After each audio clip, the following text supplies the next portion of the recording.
반갑습니다. 제가 한 4년 만에 온 것 같은데요. 그죠? 예, 고맙습니다.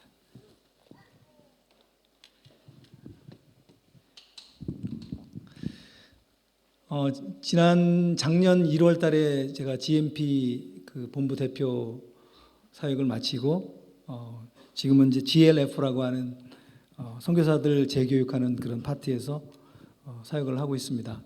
그래서 저는 아직도 마음은 20대 초반인데 어느샌가 60이 돼가지고 이제는 후배들을 돕는 그런 역할을 하고 있습니다.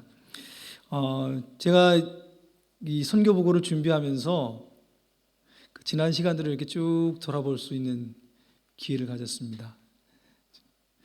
참 특별히 우리 해밀턴 지구촌 교회가 이슬람 사역은 그렇게 열매가 많은 사역도 아닌데, 그러니까 그 같이 동역하는 교회 입장에서는 재밌는 사역이 아니거든요.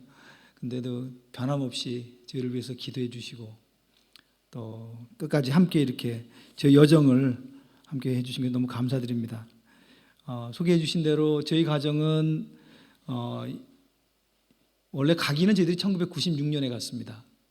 여기 지금 이근선 목사님 개척교회 한국에서 하실 때 그 교회에서 이제 파송을 해서 갔는데 제가 중간에 파송교회가 없어지는 바람에 이제 이근선 목사님이 이제 이쪽으로 오시면서 저를 파송을 해주셨어요. 그래서 2003년에 혹시 기억하시는 분들 계실지 모르겠는데 그때 이동원 목사님 모시고 부흥회 하실 때 저희 가족이 와서 그때 파송을 받았습니다. 이동원 목사님 제가 이제 대학 다닐 때 제 선생님이셨는데 하여튼 굉장히 의미 있는 뜻깊은 그런 그 파송을 받았습니다. 그리고 그 이후에 보니까 벌써 17년 차더라고요.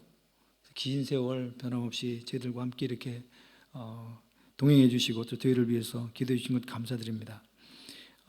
저희는 큰애가 지금 만으로 27살입니다.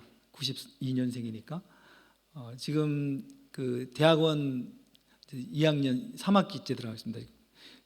카이스트라는 곳에 지금 공부하고 있고, 둘째는 아들인데 군대 마치고 한동대학교에서 마지막 학년 공부하고 있습니다. 그래서 기도해 주셔서 저희가 큰애가 3돌, 작은애가 1돌 때 데리고 나갔거든요. 여러분 기도 덕분에 잘 컸어요. 그리고 한국에도 잘 적응하고 이제 앞으로 결혼 문제가 남았는데 제일 어려운 것 같아요. 요즘 젊은 사람들 결혼 문제. 어쨌든 기도 덕분에 귀하게 잘 커서 지금 한국에 다 잘 있고요.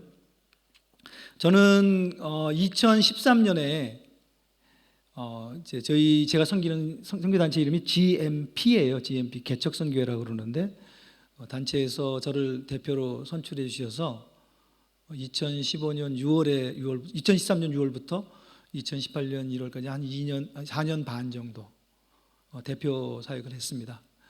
저희 단체가 그때 한 350명 정도 선교사님 계셨거든요. 비교적 큰 초교파 단체인데 제가 들어갈 때는 단체가 어려움이 많았습니다. 여러 이유로 이제 굉장히 어려운 상황에서 제가 대표 사역을 감당을 했는데, 저는 뭐 우리 성도님들 기도 덕분이라고 생각하는데 제가 마칠 때는 아주 참 잘 마무리가 됐습니다. 그래서 지금은 굉장히 안정적으로 교회 단체가 좀 성장을 하고 있습니다. 한국 교회가 이제 선교 단체들이 다 이렇게 좀 줄어들고 있거든요. 근데 저희 단체는 예외적으로 지금 최근에 제가 나오고 난 다음에 한 400명 좀 넘는 400명 정도 되는 것 같은데 계속 성장을 하고 있습니다. 그래서 그 단체의 나름대로 저는 리더로서의 은사가 있는 사람은 아닌데 기도 덕분에 잘 감당을 했고, 지금은 아까 소개해 주신 대로 선교사들 재교육하는 그런 파트에서 이제 막 일을 시작을 하고 있습니다. 제가 그 선교보고 하면서 특별히 태국에 있었던 그 기간들을 기억을 하면서 제가 참 감사했던 제목, 또 우리 성도님들에게도 우리의 기도와 우리의 그 수고가 헛되지 않았다는 그런 간증을 뭘 나누면 좋을까, 그런 생각을 했습니다. 그 중에 하나를 좀 나눌까 합니다. 여러분들 기도의 열매이기도 하고요. 저희 가정이 태국에 갈 때 3개의 제목이 있었어요. 하나는 모슬렘들 속에 태국에 500만 명 정도 모슬렘이 있는데 그 중에 제가 갈 때 한 100명 정도 알려진 신자가 있었거든요.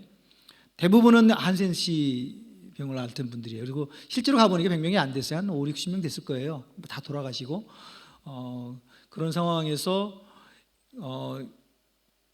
저희를 통해서 태국 사람 한 사람이라도 모슬렘에서 예수를 믿고 자기 동족을 위해서 헌신하는 사람을 세워준다면 저희가 참 그걸 성공으로 생각하고 그렇게 사역을 하겠습니다. 그런 마음으로 갔어요. 그리고 두 번째는 태국 교회가 자기 동족을 위해서 자기 나라에 있는 모슬렘들을 위해서 사역했으면 좋겠다. 태국 교회는 이슬람을 믿는 모슬렘들을 무서워했어요. 그때 당시.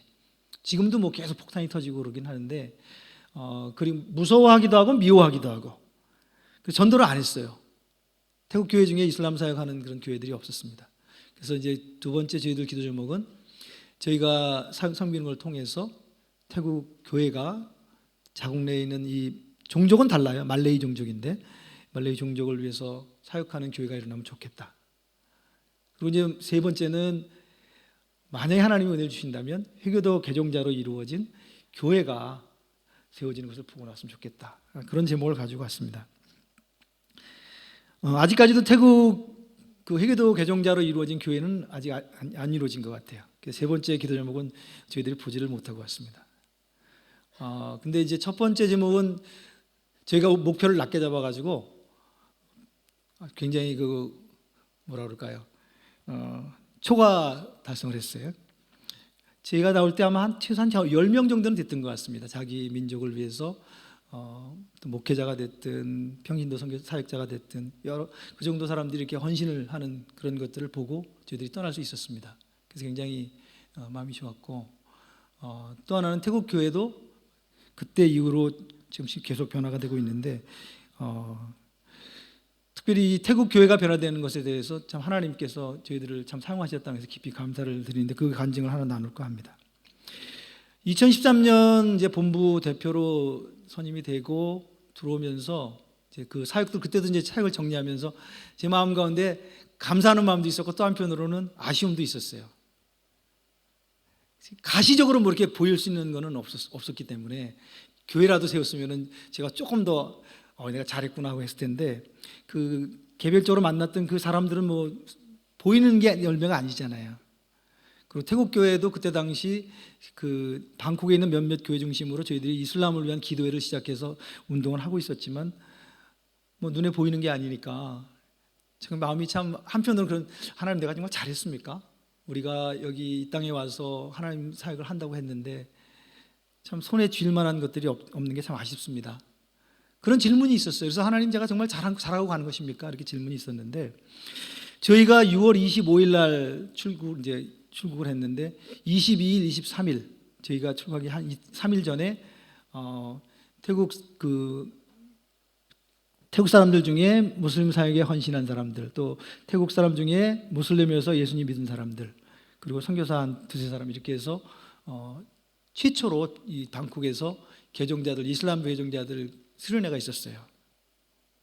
역사적인 모임이었습니다. 숫자는 한 20명 안팎의 작은 모임이었지만 그래서 저도 이제 1박 2일 같이 지냈는데 그때 이제 뭐 저도 뭐 그 강의도 하고 또 거기 온 형제자매들이 간증도 하고 또 어떻게 우리가 이슬람 전도할 것인가 그런 교육도 받고 그렇게 했는데 이제 끝날 때쯤 그 모임을 이끈 나린 목사님이라고 계십니다. 나린이라는 목사님인데 태국 교회에 선교를 이끄는 가장 중요한 역할을 하는 목사님이세요.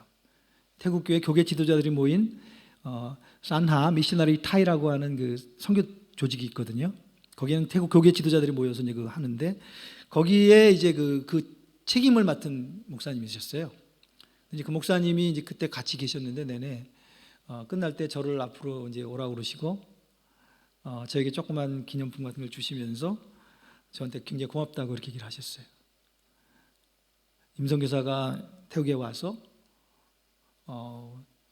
저희 태국교회 이슬람 사역에 대해서 두려워하고 관심도 없었던 태국교회를 깨워주셔서 고맙다. 그리고 태국에 모슬렘들이 일어날 수 있도록 적은 숫자지만 우리가 굉장히 감사한다. 당신 덕분에 우리 태국교회 안에 변화가 있는 것에 대해서 고맙게 생각한다. 그렇게 치열해 주셨어요. 뭐 조그만 모임에 뭐 어떻게 보면 그냥 지나갈 수 있는 그런 말씀이지만 저는 하나님의 말할 수 없는 위로와 격려를 경험했습니다. 주님이 저한테 그렇게 말씀하시는 것 같았어요.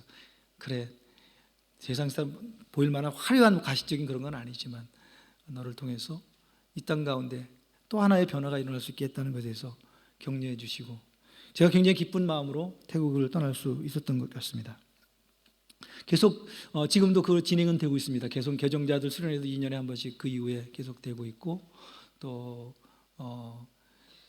그 개종자들끼리 따로 모여서 계속 그 뭐라 그럴까요? 서로 격려하고 훈련하는 그런 모임도 있다고 들었습니다. 그리고 제가 지난 9월 초에 태국에 잠깐 갔다 올 길이 있었는데요. 지난달 초죠. 이번 달 초네요. 새로운 소식을 들었습니다.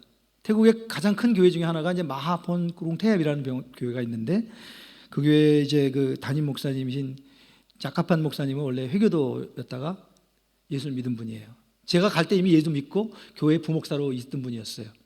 그래서 제가 이제 태국에 들어갈 때 그 두 번째 기도 제목이 있었기 때문에 그 교회에 출석하면서 그 목사님께서 계속 기도했어요. 그리고 목사님한테 목사님 지금은 선교사들이 이슬람을 전도하고 있는데 선교사들은 스페어 타이어입니다. 우리는 이따가 갈 겁니다.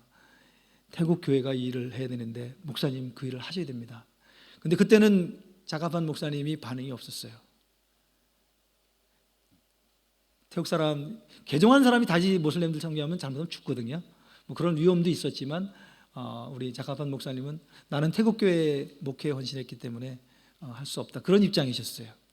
근데 저는 계속 그 교회 한 1년 다니면서 기도하고 그 이후에도 계속 기도를 했는데 제가 떠나올 때쯤에서 목사님이 마무리를 하셨어요. 그래서 이제 그 교회에서도 저희 이슬람 기도회도 하고 이렇게 했는데 여전히 뭐 적극적이진 않으셨어요. 처음에 부목사셨는데 이제 그때는 담임 목사가 되셔가지고 지금 이제 담임 목사 되셨는데 근데 올 9월에 갔을 때 그런 소식을 들었어요. 그 교회에서 이슬람 선교위원회를 따로 만들었대요.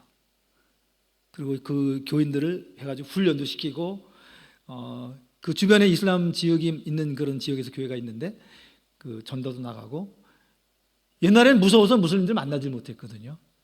그리고 교회 초청도 하고 지금 그 교회에 이슬람을 믿게 된 사람들이 소수지만 생겨난다는 얘기를 들었습니다.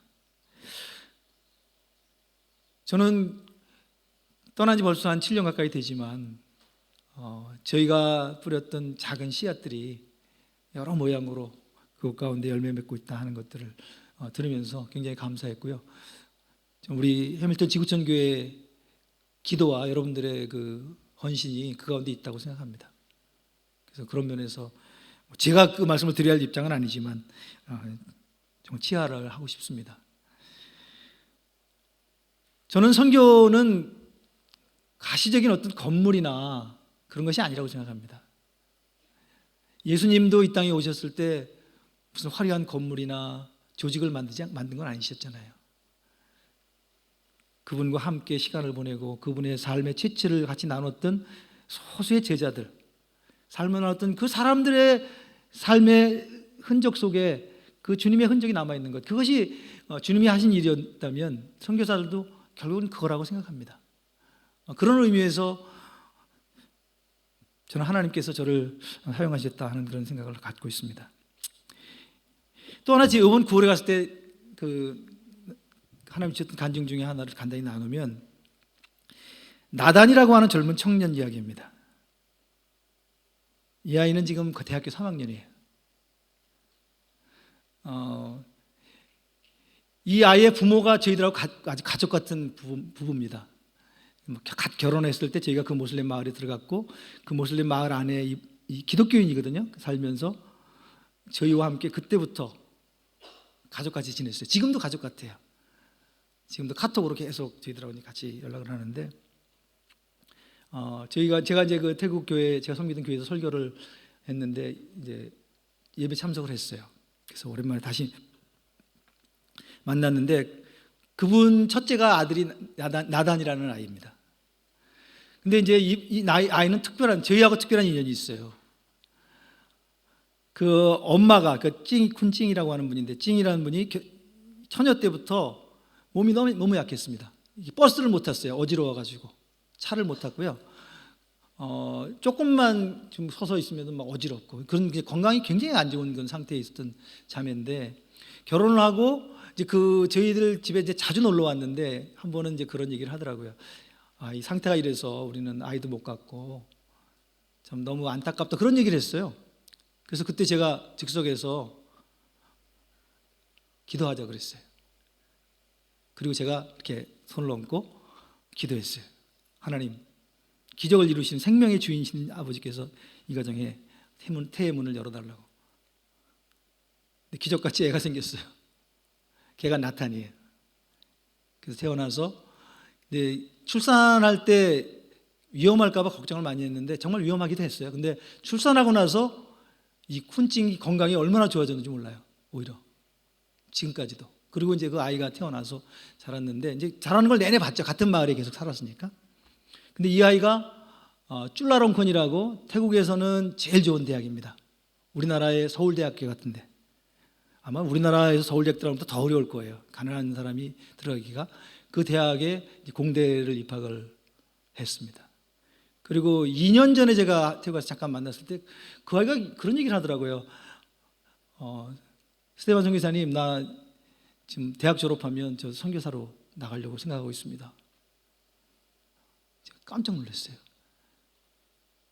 그 명문대학을 졸업하는 아이가 태국같이 이렇게 기독교가 열악한 지역에서 자기가 그것을 졸업하고 주님을 위해 살겠다고 그렇게 얘기하는 것을 듣고 제가 너무너무 가슴이 얼마나 벅차오르는지. 저희 아내가 그때 같이 갔었거든요. 물론 그 아이를 제가 임신한 것도 아니고 제가 낳아서 킨 건 아니지만 꼭 내 아이가 그렇게 된 것처럼 너무너무 행복했습니다. 근데 이번에 이제 같이 또 이제 예배에 왔더라고요. 와서 그동안도 보니까 태국교회 그 선교적인 모임들이 있으면 열심히 가서 하고, 지금도 열심히 선교에 대한 그런 마음을 가지고 준비하고 있는 것을 봤습니다. 저는 이것이 선교의 열매라고 생각합니다. 그 아이가 뭐 제가 섬겼던 교회 멤버도 아니고, 어떻게 보면은 그냥 아는 그런 가까운 가족의 아이지만 저희들의 삶의 흔적이 그 안에 스며서 또 그 안에 생애에 또 그 다음으로 이어지는 그 과정에 제가 사용됐다는 것을 생각할 때 얼마나 감사한지 모르겠습니다. 그리고 그 과정에는 여러분의 기도가 보이지 않게, 그러나 하나님은 아시게 흘러서 이렇게 간 것이라고 생각합니다.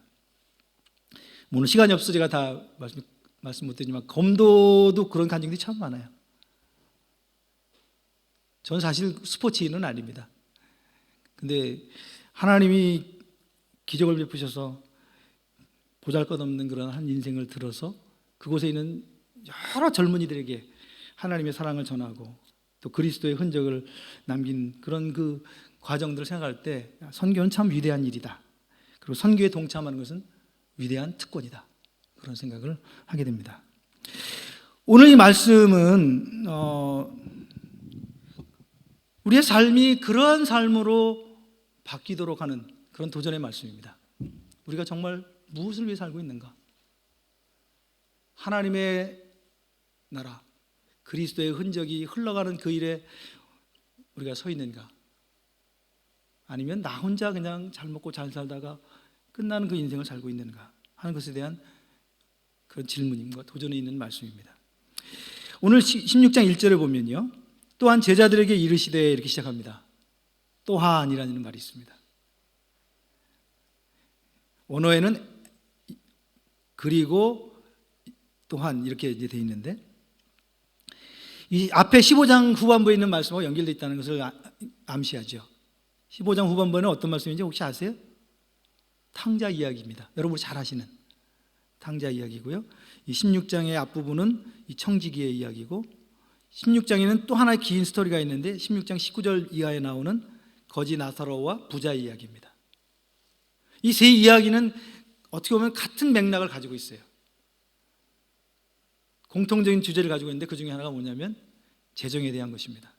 그 인생에서 주어진 재물과 기회와 재능을 어떻게 썼는가. 탕자는 여러분 잘 아시다시피 아버지 유산 미리 받아가지고 먼 나라에 가서 호랑방탕에 쓰다가 나중에 기근이 오고 어려움이 와서 돼지를 위해서 살았잖아요. 재정관리의 실패의 전형적인 예입니다. 이 청지기도 마찬가지예요. 청지기 하는 일이 뭐냐면 자기 주인의 재산을 돌보고 그것이 잘 증식되도록 했어야 되는데 오히려 낭비했다고 그랬어요. 재정관리에 실패한 또 다른 예입니다. 그래서 직장에서 쫓겨나는 그 이야기입니다. 세 번째 이야기는 조금 다르죠. 그러나 마찬가지입니다. 이 부자가 살아있을 때 굉장히 돈이 많았는데 그것을 자기 연락을 하는데 지금 인생의 쾌락을 즐기는데 그걸 다 썼습니다. 그리고 죽었는데 하나님이 너 자신만을 위해서 네 쾌락을 위해서 살았기 때문에 너는 음부로 떨어져야 된다라고 심판을 받았습니다. 어떻게 보면은 세상 살 때는 망한 게 아니거든요. 괜찮은 것 같은데 가장 재정상에 실패한 케이스입니다. 영원한 인생에 대해서 하나님의 심판을 받게 됐으니까요. 어쨌든 세 이야기는 다 이 땅에서의 하나님 주신 것들을 관리하고 사용하는 데 실패한 이야기들입니다. 또 하나는 굉장히 중요한 건데 오늘 본문에 제가 말씀드리고 싶은 건데 삶의 방향에 전환이 일어난 이야기입니다. 탕자는 아버지가 싫어서 자기 마음대로 살고 싶어가지고 아버지로부터 도망가는 삶을 살았어요. 그죠? 그러다가 인생의 실패를 경험하고 좌절을 경험하고 돼지우리에 살면서 생각합니다. 내가 왜 이렇게 살았지? 내 인생이 왜 이렇게 됐지? 그리고 결단합니다. 방향을 바꾸자. 아버지께 돌아가자. 아버지에게서 도망가던 내 인생의 방향을 바꿔서 아버지께로 향해 달려갑니다. 오늘 이 청지기 얘기에도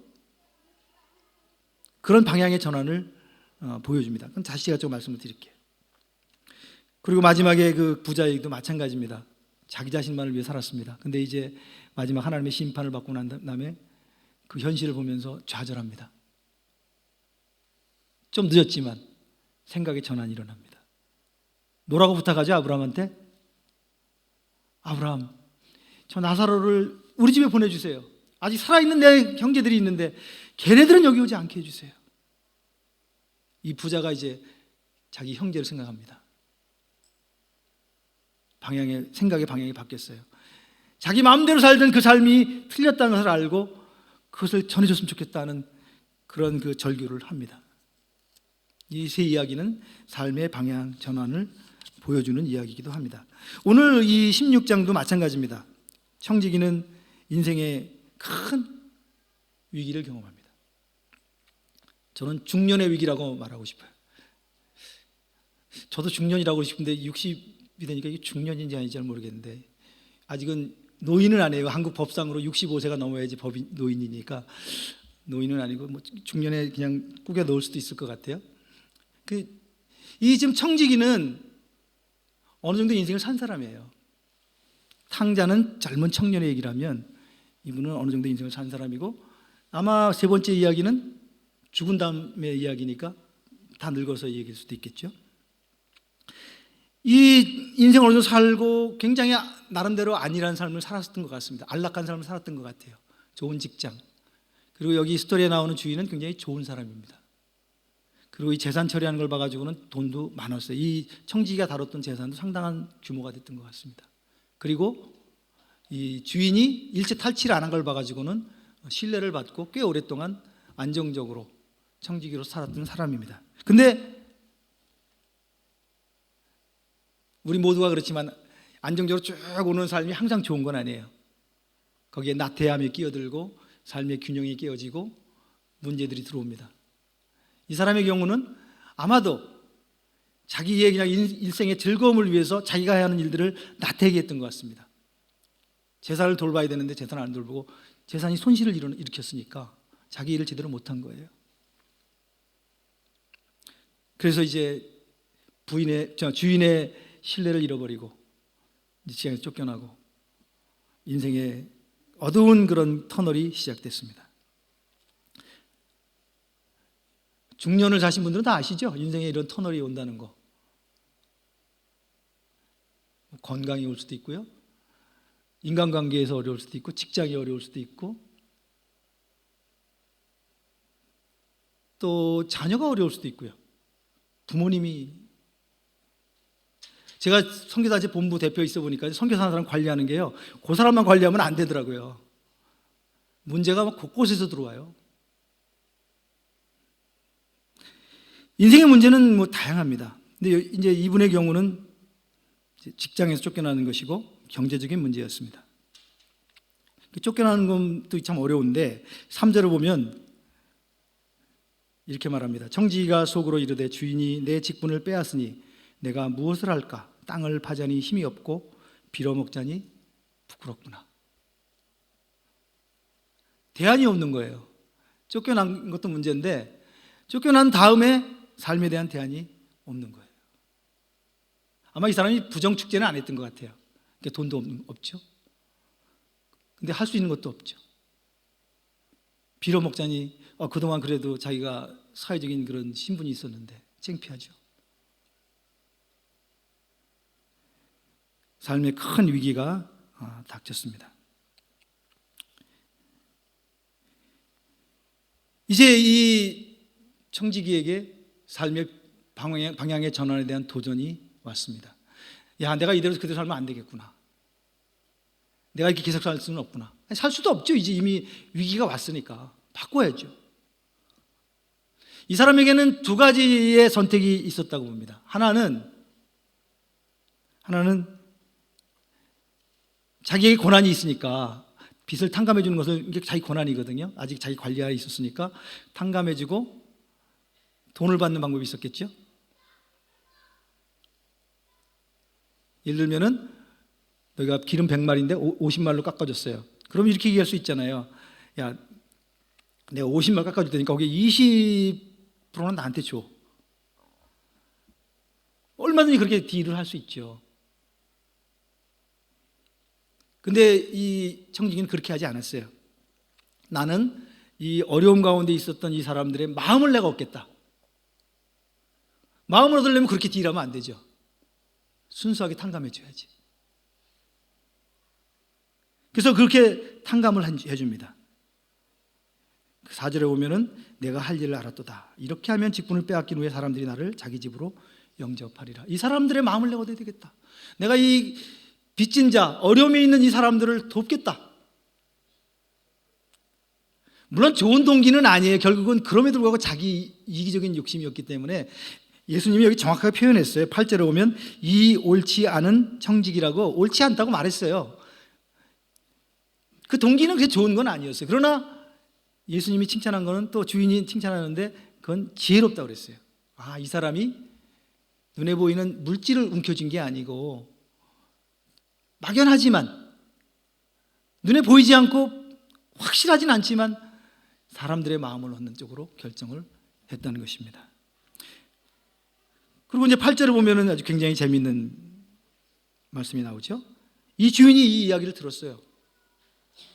저놈이 그동안도 제대로 관리를 못 해가지고 이제 너 다 회계 장부 정리해가지고 가져와. 이제 넌 잘렸어. 이렇게 이제 하셨는데 주인이 했는데 이 사람이 회계 정보를 정리하는 차원 정도가 아니라 불러다가 자기가 그런 권한이 있었는지도 모르죠. 탕감을 뭐 50%, 20%씩 막 해주는 거예요. 주인이 기분이 좋았겠습니까? 나빴겠습니까? 당연히 나빴겠죠. 내 재산이 손실이 나는데. 근데 여기 8절에 재밌는 표현이 있어요. 주인이 이 옳지 않은 청지기가 이를 지혜롭게 하였으므로 칭찬하였으니. 야, 그놈 좀 지혜로운데? 머리가 좋은데? 아마 부정 축제를 했으면 이렇게 말하지 않았을 거예요. 근데 이 주인의 칭찬의 내용은 이 사람이 사람들에게 인생을 투자하기로 결정했구나. 내 이웃을 내 몸같이 사랑하는 쪽으로 마음을 정했구나. 그래, 그거는 잘한 거다. 네가 지금 물질적으로 경제적으로 굉장히 위기인데도 불구하고 그것을 참고 내가 사람들의 마음을 얻는데, 내가 사람들을 얻는데 내 인생을 쓰겠다라고 결정한 것 정말 잘한 것이다. 저는 우리에게 이 동일한 도전이 있다고 생각합니다. 특별히 인생을 어느 정도 산 사람들에게는 이 도전이 굉장히 중요합니다. 젊었을 때는 열심히 일해야죠. 돈도 벌어야 되죠. 열심히 살아야 되죠. 근데 이제 어느 정도 인생을 살고 주님이 부르실 나를 바라볼 수 있는 그런 때가 됐을 때 다시 한번 우리 인생을 생각해 봐야 됩니다. 나는 무엇을 위해서 내 인생을 투자하고 있는가? 움켜쥘 만한 것들을 쥐고 놓지 않고 있는가? 아니면 이것들을 놓고 다른 사람들을, 내 이웃을, 내 주변에 있는 사람들을 보면서 인생을 새롭게 경영할 것인가? 여기 그 13절 14절에 보면은요, 재밌는 비교가 나옵니다. 13절에 보면 예수님이 하신 말씀이에요. 집 하인이 두 주인을 섬길 수 없나니 혹 이를 미워하고 저를 사랑하거나 혹 이를 중히 여기고 저를 경히 여길 것임이라. 너희는 하나님과 재물을 겸하여 섬길 수 없느니라. 그래서 이 청지기가 재물을 섬긴 게 아니라 이웃을 섬기고 하나님 섬기기로 했다는 것을 칭찬했어요. 그런데 그 말을 듣고 있던 바리새인들의 반응이 재밌어요. 14절에 바리새인들은 돈을 좋아하는 자들이라 이 모든 것을 듣고 비웃거늘. 오늘날 세상 사람들은 13절에 가까울 거예요? 14절에 가까울 거예요? 제가 한국 가보니까 14절 쪽에 가는 것 같아요. 예수 믿는 사람들도 꽤 많이 이 14절을 바리새인처럼 돈이 해결이지, 내가 인간관계가 깨져도 이 물질적인 안정, 이 보장은 내가 포기할 수 없지, 그게 마치 이 시대의 진리인 것처럼 그렇게 살고 있는 많은 사람들이 있습니다. 그런데 거기에 대해서 주님이 뭐라고 하냐면 No, 당신은 지혜롭지 못한 것이다 라고 말씀하고 있는 것입니다. 그러나 여전히 이런 비웃음은 우리 가운데 있어요. 근데 주님은 그들을 향해서 너희들이 틀렸다. 이제 삶을 방향을 돌려서 내 이웃을 내 몸과 같이, 내 주변에 있는 사람을 하나님의 사랑으로 사랑하는 그 일에 여러분의 생애를 투자해라 라고 이 말씀을 통해서 우리 도전하고 있습니다. 이 한국 사회의 어른 중에 한 분이 이제 김영석 교수님이라고 그 연세대 철학과 교수님 하시던 분, 혹시 여러분 아시죠? 다 지금 그분이 요즘 강연도 많이 하시고 책도 뭐 백사를 살아보니 뭐 요한복음에 관한 책도 쓰시고, 그 저도 이분 책을 몇 권 읽었는데 이분이 이제 그 강연한 내용 중에 기억에 남는 내용이 이런 내용이 있었어요. 본인이 이제 교수 생활을 하면서 교수들을 보면 교수가 두 종류로 나뉜대요. 어떤 교수는 자기가 맡은 전공에서 굉장히 열심히 연구를 하고 실력을 쌓고 거기에 혼신을 다하는 교수가 있답니다. 근데 어떤 교수는 그거만큼 열심히는 안 하는데 그 있는 지식을 가지고 이 사회에 있는 사람들에게 그걸 나누는 그 일에 관심을 갖는 교수가 있답니다. 그럼 저는 그래도 앞에 교수가 더 낫지 않나? 자기 일에 최선을 다해서 열심히 하는 게. 그렇게 생각했는데 우리 김영석 교수님은 반대로 얘기하시더라고요. 이 두 교수가 제대로 살았는지 안 살았는지를 제대로 보려면 은퇴한 다음에 보면 안 돼요. 은퇴를 하면 앞에 있는 그 교수님은 실력은 굉장히 많은데 불러주는 사람이 없대요. 근데 뒤에 이 두 번째 세상과 소통하면서 자기의 가지고 있는 지식들을 나눴던 교수님은 은퇴하면 더 바빠진대요. 그 얘기를 하시더라고요. 백사를 사신 분의 이야기니까 그 안에 지혜가 담겨 있겠죠. 오늘 이 말씀도 같은 말씀입니다. 인생을 어느 정도 살아본 그런 입장에서 돌아보면 정말 내 인생을 나누고 어려운 가운데 있는 사람들을 돕고 함께 가는 그런 인생 가운데 투자하는 것을 하나님이 우리에게 도전하신다 하는 것을 생각해 볼 수 있습니다.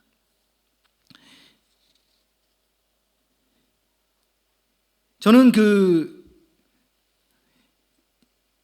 오늘 이 16장 상절에 있는 말씀을 작년에 좀 경험하는 기회가 있었어요. 선교사가 이런 간증하면 혹시 오해하지 않고 들으시길 바라는데 제 솔직한 제 간증이니까. 대표를 마치고 작년에 이제 제가 다시 선교지로 가는 것보다는 이제는 국내에서 은퇴를 준비하고 제가 경험했던 것들을 후학들과 나누는 그런 일을 해야 되겠다고 이제 결정을 하고 이제 준비를 했습니다. 그리고 이제 지금 일하는 JLF에 가서 이제 그 일을 이제 하고 있는데, 그 대표를 이제 임기를 마치고 기도를 하는데 고민이 생겼어요, 제 안에. 어떤 고민이냐면, 이제 그 선교사들은 선교지에 있을 때하고 국내에 들어오면 후원이 많이 줄어듭니다. 저는 선교단체 대표였는데도 불구하고 많이 줄어들었어요. 그래서 이제 사역을 이제 앞으로 계속 하려고 생각하는데, 이제 경제적인 생각들을 하게 되는 거예요. 선교사가 주님을 위해서 목숨을 바친 사람들이 뭐 그러겠냐 이렇게 하실지 모르지만 현실이 되니까 똑같더라고요. 후원들은 다 끊어졌고, 이제 나이도 많은데 내가 젊은 선교사들을 후원해야지 교회한테 가서 새로 무고하기도 그렇고. 그래서 심각하게 고민했어요. 사역을 좀 조금만 하고 돈을 벌어야 되는 게 아닌가? 그리고 저를 이렇게 검사해 봤는데요. 공부도 많이 했거든요. PhD도 했는데 철학을 했어요, 제가요. 제가 쓸만한 게 없는 거예요. 돈 벌 만한 게 제 안에 하나도 없어요. 그래서 오늘 이 성직이 한 얘기가 제 얘기였어요. 땅을 파자니 힘이 없고 빌어먹자니 부끄럽구나. 그럼 제 마음 가운데 이렇게 마음이 무거워졌어요. 하나님께 참 두 가지 마음이 들더라고요. 한편은 지난 수십 년 동안 하나님이 먹여 살리고 그 수많은 기적을 통해서 너를 여기까지 끌고 왔는데, 야, 너 이런 고민하는 게 말이 되냐? 하는 그런 마음이 한속에 들리고, 또 한편으로는 하나님, 옛날에 내가 젊었잖아요. 그때는 뭐라도 했을 수 있었죠. 지금은 나이가 많아서 이게 뭘 하기도 쉽지 않네요. 두 마음이 계속 갈등이 되셨습니다. 근데 이제 주일날 그 목사님 설교를 듣는데, 그때 본문 마가복음 10장 45절 말씀이었어요. 인자의 온 것은 섬기려 하고 섬김을 받으려 함이 아니요 섬기려 하고 자기 목숨을 많은 사람의 대속물로 주려 함이니라. 그 말씀을 이제 목사님이 이제 설교를 하시는데, 이 말씀이 그 살아있는 하나님의 음성, 레마가 돼가지고 개성을 꽉 때리는 거예요.